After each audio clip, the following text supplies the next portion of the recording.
everyone, welcome back to the Be More podcast, where we inspire you to be a little bit more of every role within the Salesforce ecosystem and beyond.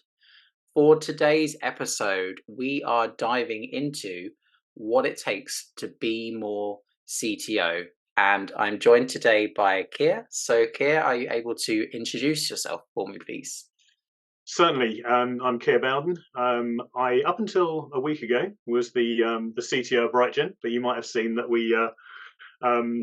all of us in the Credera family have become one company. So I think my current role is kind of CTO of the Salesforce practice in the UK.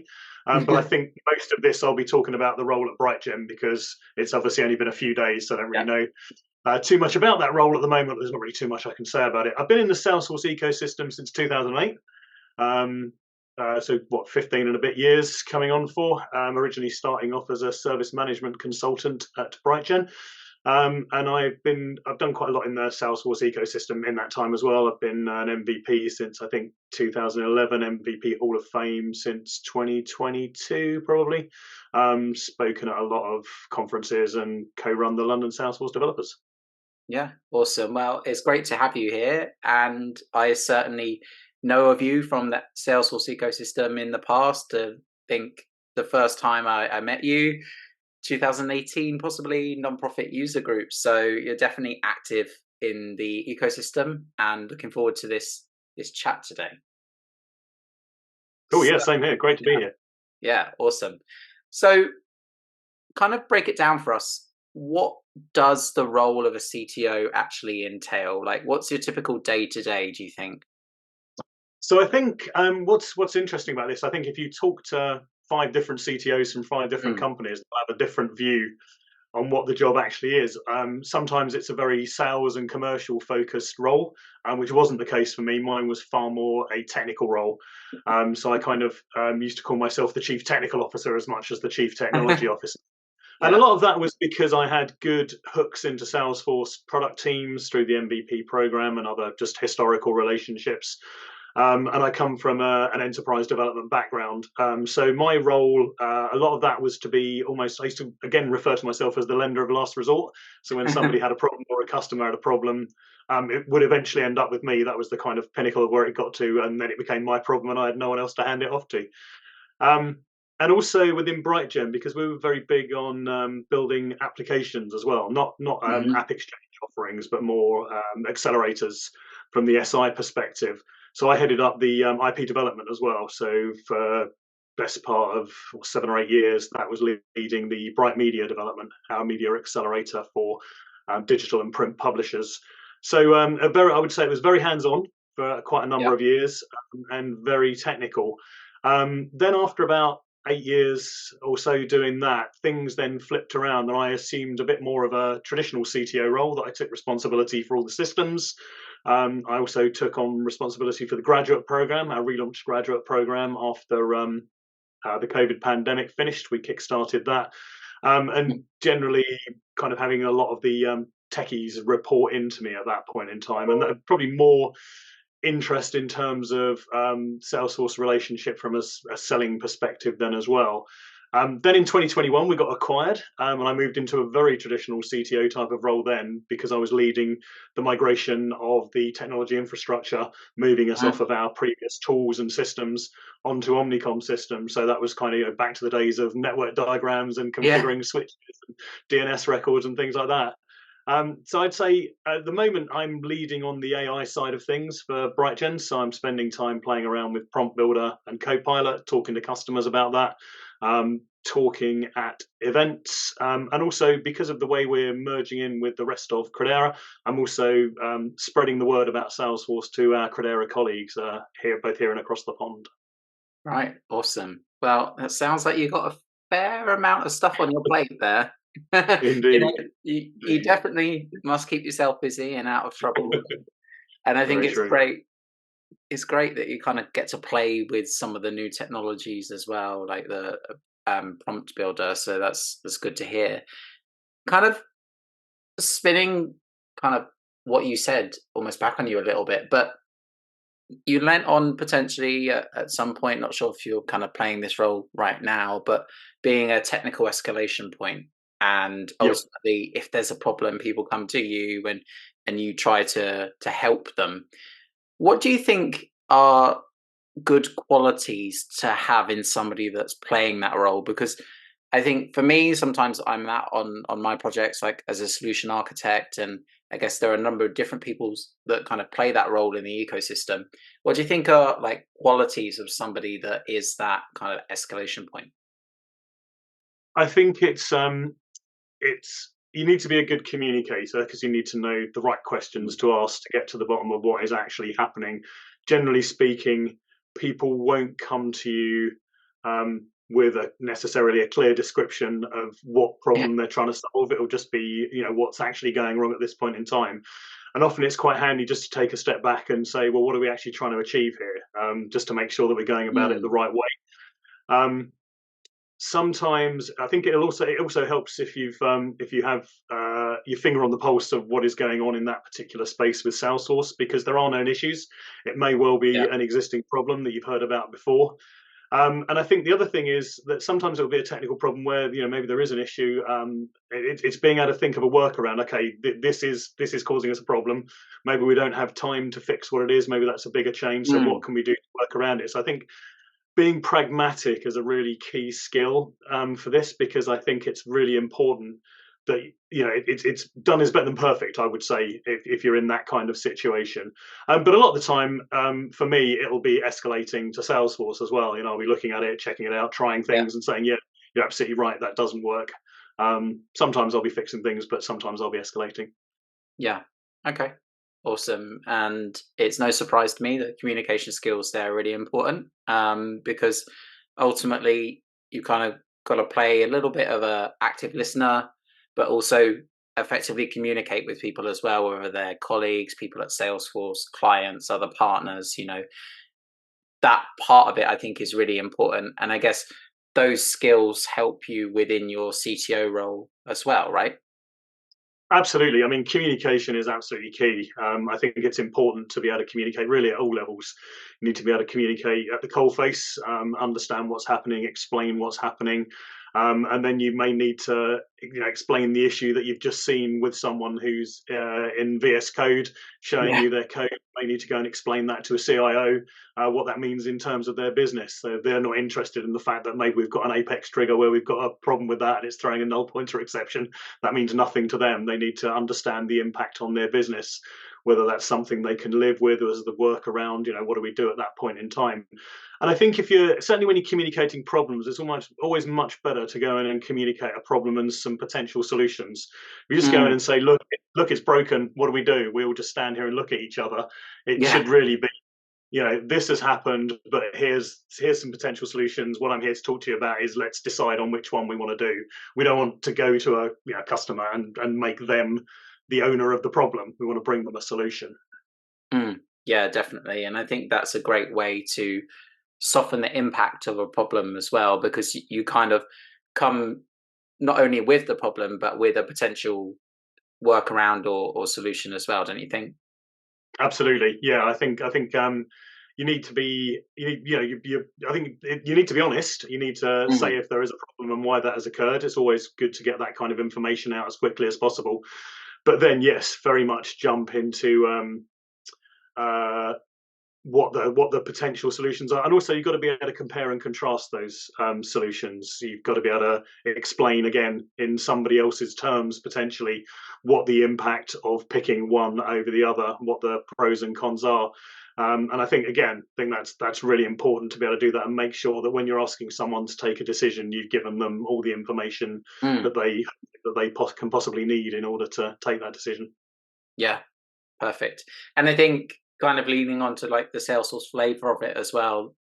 Hopefully you agree with this, but there isn't necessarily a clear cut right or wrong way either. There's like pros and cons of doing things, and you kind of almost have to work with, if it's a client, with the client and try to help them make an informed decision. Do you think that's kind of part of it too?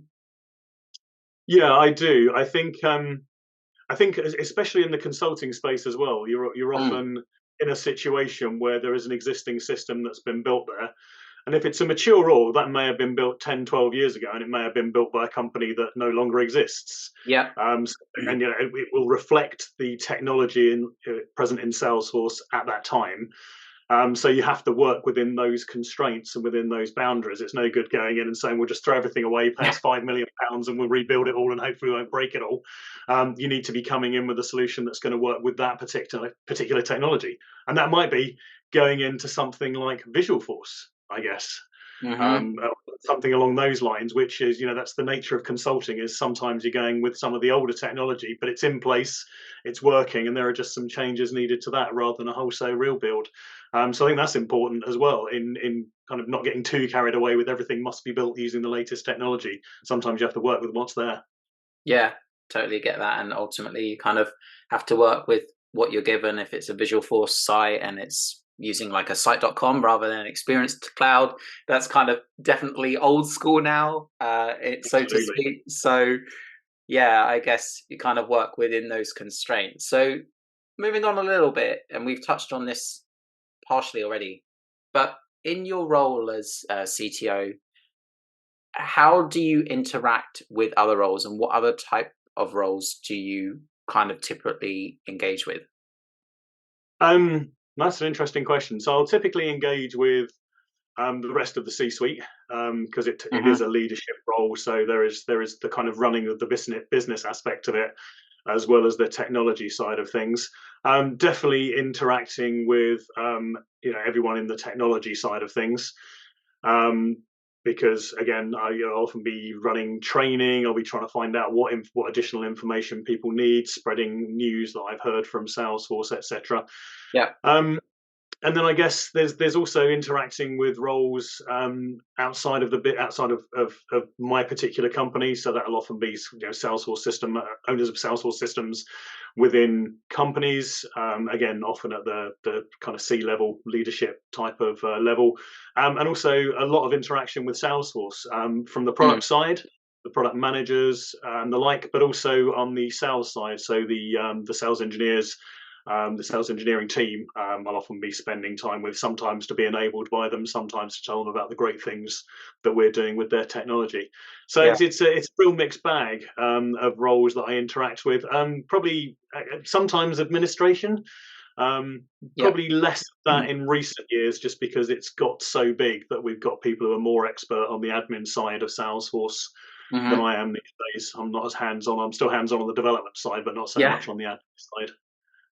Yeah. Okay. And I think that's great to kind of almost know who in the team you can call on, right? If you do need to kind of dive into something in particular, I think it's great to have those relationships with other people and kind of know where to go. Absolutely, and I think the relationships with product managers at Salesforce and the like are very useful as well, because it's just knowing the right person to talk to. Just to sometimes just get a quick answer that that doesn't work. That's a lot of the time. That's all I need. Yeah. Something I can move on to something else. Is it me or is it something else? And then, or if it is me, then again that gives me a steer that I will get there. I just need to look a bit harder. Yeah. No, definitely get that as well. So that's great to hear. What about kind of in terms of commitment to this role? There are other roles that perhaps fit this question better, in terms of sometimes if you're a consultant in a smaller consultancy, you might be playing the role of an admin, maybe the role of a developer as well, kind of for part of the time. In your role, you're obviously playing that role all the time in your working day. I guess kind of how it varies for you. Maybe you're just wearing lots of different hats, right? Do you think that's a fair summary? Well, I can talk a bit about what it was like when I first. So we're Brighton, by the time we were acquired, was a very different company to the one that I became CTO of back in, I think it was towards the end of 2011. We were probably about 12 or 15 people back then, so it was quite a small company. So I was doing pre-sales, I was doing administration, I was resetting people's passwords, I was doing development, I was doing designs, I was doing architecture. I was really doing it all. We would travel all over the country doing whatever we needed to do. And we didn't have the luxury of a large pre-sales team or the like. So if there was a pitch needed, that would often be me and one of the founders. would go somewhere and do bits and pieces. And often while I was pitching, they'd say, okay, while we've got you here, can you just take a look at this report, or can you just help us with the sharing problem, something like that. So I got very good at, or very experienced kind of being able to pivot very quickly. So I think it was very much a case of wearing lots and lots of hats. And I think that probably changed as we grew larger and larger. And we started to get things like dedicated pre-sales teams. We started to organize a little more around functional consultants versus the more pro code consultants. And the need for me to be as hands-on and to be as involved in those things became less and less. And while I still used to go along to pitches from time to time, I would generally speak, or project kickoffs, for example, I used to go along.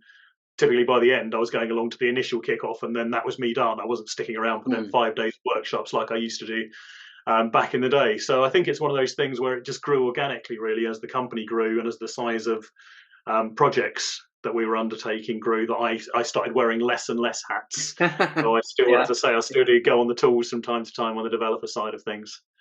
Yeah. Okay. Awesome. I think that's a great answer.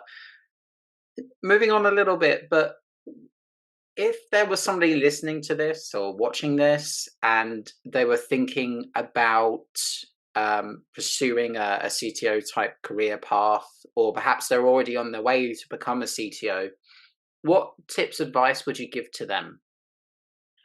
I think it's important to get a deep understanding of the technology. I think that it's quite hard to be a CTO if you haven't got that level. It doesn't necessarily mean that you need to be a pro coder. You don't necessarily need to come from a development background, but I think being able to handle technical architecture as well as other types of architecture, I think is really important. And I also think, I keep going back to it, but communication is a huge part of this job. It's amazing that a job with like technical and technology, and it involves so much talking to people. I always say, the amount of meetings I've sat in over the last 5 years or so is quite remarkable. Sometimes it involves drawing on boards, but a lot of the time it is just talking and explaining. So I think it's those two things: get a deep technical understanding, go deep before you start go deep and wide before you start lifting yourself up from that, and becoming a little bit more hands off, and also get good at the communication side of things. Yeah. Okay. I think that's great. And thinking about your own journey now, and appreciate, as you've said already, it's kind of evolved a little bit over time, and maybe it's evolved a little bit as Salesforce has evolved as well, because obviously things are always changing. There's always new things and things being retired. So along that journey, you probably learn a few life lessons. Would you, if you were to do everything again from the beginning, what would you change or do differently?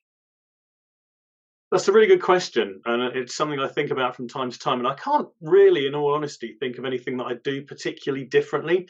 Everything did kind of happen organically. It's not like I set out targeting this particular role. I was working as a principal consultant at the time when we had a bit of a reorganization and created a couple of additional C-level roles, CTO and chief architect.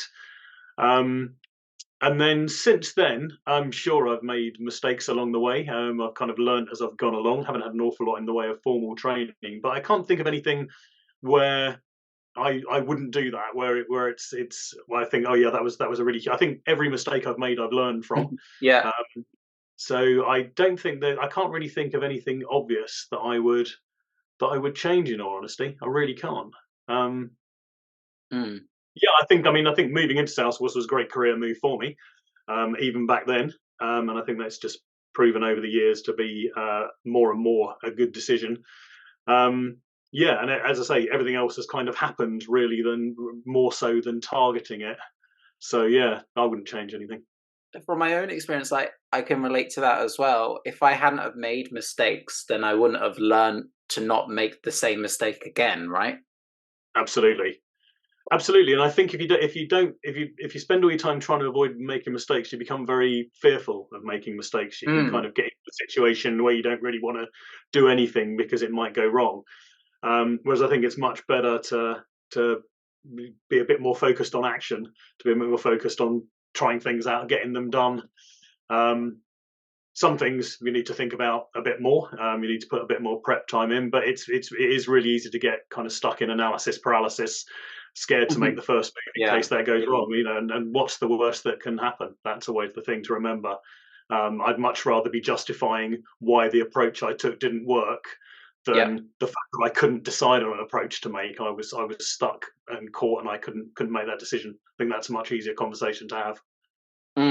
Yeah, definitely. And kind of thinking a little bit on like what's the worst that can happen. The majority of things that you do can be backed out, can be fixed. You know, even if, and I don't know whether I should be saying this, but I'm going to say this. Even if you enable person accounts, you can hide them, right? You don't 100% Absolutely. have to use them. You know, one of those irreversible things that Salesforce gives you when you turn it on. So there is usually a way around the problem, right? Yeah, and I think a personal account is actually a great example because I've written loads of papers in the past explaining the various options around trying to model something like a personal account. And that is a great example of where the decision takes far too long because there is, Mm, some Salesforce help that says, don't use personal accounts unless you're really sure you need them. And that then becomes this, oh, I can't do it. Another good example of that was my domain. When my domain couldn't yeah. be changed, everybody suddenly went away from, we'll just use our company name as my domain, but it might be wrong. We might want to change it. It's like, but it is our company name, or it is the company name. So why wouldn't Yeah. you use that? What could be better? But it was just because it was irreversible, everybody suddenly became very fearful of making the decision. Yeah, definitely. And I think there are other things like multi-currency, and at one point, Experience Cloud domain was separate from the My domain, and now that they're kind of married to each other now. Um, I remember, yeah, that umming and ahhing of, oh, should we call it this? Should we call it that? You know, what if we want to change it? So Oh yeah, I mean, we spent yeah, about a year debating that, and we ended up calling it BrightGen, surprisingly enough. yeah. So You know, a year later, and you kind of absolutely. somehow circle all the way back. Yeah, I can relate to that as well. Kind of appreciate we touched on this a little bit already, but what do you think are the key skills attributes to be a CTO? We've already touched on like communication skills and Yeah. technical understanding. Do you think there's anything else that comes to mind? Well, I think part of communication is being a good listener. Once you get to Mm. a senior role in technology, it's very easy to fall for the old "not invented here" type of syndrome, and take the view that's not how I would have done it, therefore it's wrong, and I don't need to hear anymore. It's just a lot of people fall into that habit of I've this is a problem. I've thought of a way we can solve it. You haven't solved it that way, therefore it's wrong.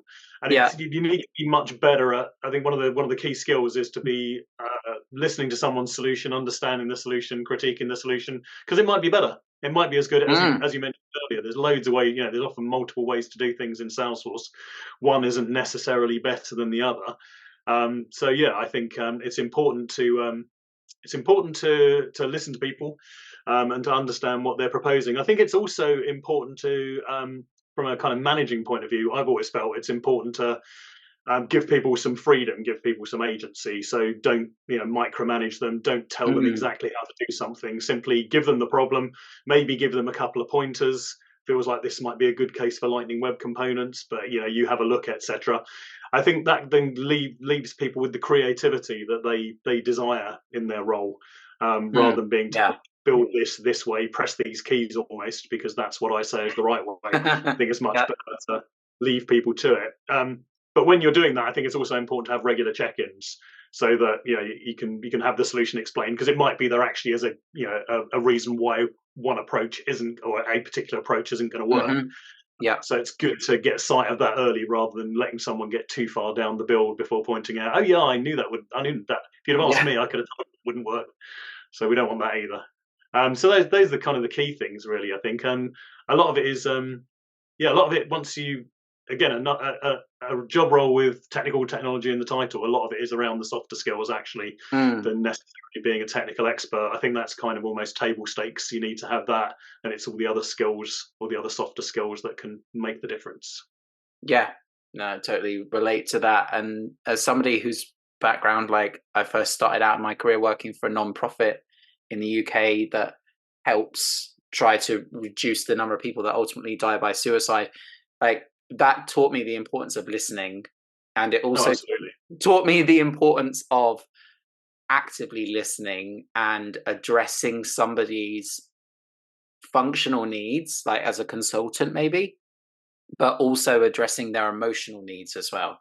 Because if they're quite stressed, aggravated, whatever, you need to kind of address those needs first, possibly before the actual my code isn't working part of the problem, you know? Absolutely, it's things can escalate very quickly Hmm. through through nobody's fault. You can just end up Yeah. in a situation where everyone's a little bit at each other's throats, and often it's good to be the calming influence in that role. Let's just all take a breath, take a step back. Can we start from the beginning? Let's just see how we got here. That's really mediation probably comes into it from Yeah. time to time. Yeah, definitely. And I think that's super important. And yeah, that's great. So now you've got an opportunity to kind of demyth or clarify kind of a common misconception that people have or might have about a CTO. Do you think there's like a common myth or like an assumption that people always make when they hear CTO and they say, okay, it's that thing, and as a result the person is this type of person or does this type of role? Do you think there's anything like that that you kind of like to clarify for audience? um, I think historically the role of the CTO was always seen as being some deeply technical person that Mm, was almost still writing code, keeping all the plates spinning, yeah. keeping all the machines going. But I think that's probably more prevalent outside of the Salesforce ecosystem. I think one of the things we're all fairly familiar with within the Salesforce ecosystem is at every level you need to be able to communicate. It all involves users, it all involves customers, it all involves stakeholders. So that's one of the things we're kind of taught almost from the beginning, Mm, regardless of what the role is. You are going to be spending time talking to people, listening to people, understanding their problems, getting feedback on on your potential solutions. But I also think it is fair to say that most CTOs that I have come across do still like a gnarly technical problem, and yeah. can't really resist getting hands on and getting involved. And I'm exactly the same. One of my old colleagues used to say that if he came to me and he asked me, could I fix his bug, I would immediately start asking him what he'd done, why he couldn't solve it himself, what the issue was. Whereas he knew if he just kind of stood near me and started commenting on how weird this was and how unusual and why he couldn't, then at that point in time he'd draw me in and I couldn't help Yeah. myself to go in and see if there was anything I could help with it. So I think there's probably an element of truth that we've all got a bit of that within us, but I think it's far less technical, I think, than it used to be back in the day. What is a great way for people to connect with you? Do you have any particular content out there that you'd like to share or other resources? So the best way to connect with me is on LinkedIn. That's kind of where I spend an awful lot of my time now. That's probably where I spend the majority of my time on social media is on LinkedIn. I do have quite a lot of content out there. There's the Bob Buzzard blog. If you just Google Bob Buzzard blog, Bob Buzzard is my alter ego in the Salesforce ecosystem. It's a script I've had for about 25, 30 years. Never took off before, whereas now I have to get used to answering to Keir or Bob. So that's where the majority of my content in. I've also got a Substack, the Bob Buzzard stack. I'm very good at name, very clever with names. It's always the Bob Yeah. Buzzard and then something else. I do have a Medium as well, but I haven't really posted much on that for the last couple of years. I've kind of moved away more onto Substack. Those are probably my key things. And yeah, anything interesting that I do, anything on my blog or on my Substack always gets cross posted to LinkedIn anyway. So LinkedIn is probably the best place to find me and get hold of me. Yeah. Okay. Awesome. And if people are in the area, they can maybe meet you at the London Developer User Group as well, right? Absolutely. London Salesforce developers, we meet monthly. I think by the time we get to April, we'll probably be meeting earlier in the month. So the first or second Wednesday, I think, is Mhm. what we're targeting then. But yeah, we have meetups once a month, and I'm typically, I would say, 90% of them. Yeah, so if people want to come along to any of those, that'd be great. Love to meet people there. Yeah. And rumor has it you love to speak about things as well. I do quite like talk. Well, it's a punishment, I always say. If and I think I'm going to be talking at the next one because we haven't got enough speakers. So I keep saying, if you guys, or if you lot don't turn up on stage and talk, then you're going to have to listen to me. And eventually, after 2 or 3 sessions, they all start finding things they want to talk about rather than listen to me again. Yeah. Okay. Awesome. Well, that's great to know. So thanks again for your time today. And hopefully when this goes out, we'll inspire some people to be more CTOs. So thanks again. Thanks, Tom. Great talking to you. Thanks for tuning in to Be More with Tom Bassett. Don't forget to like, subscribe, and leave any feedback in the comments.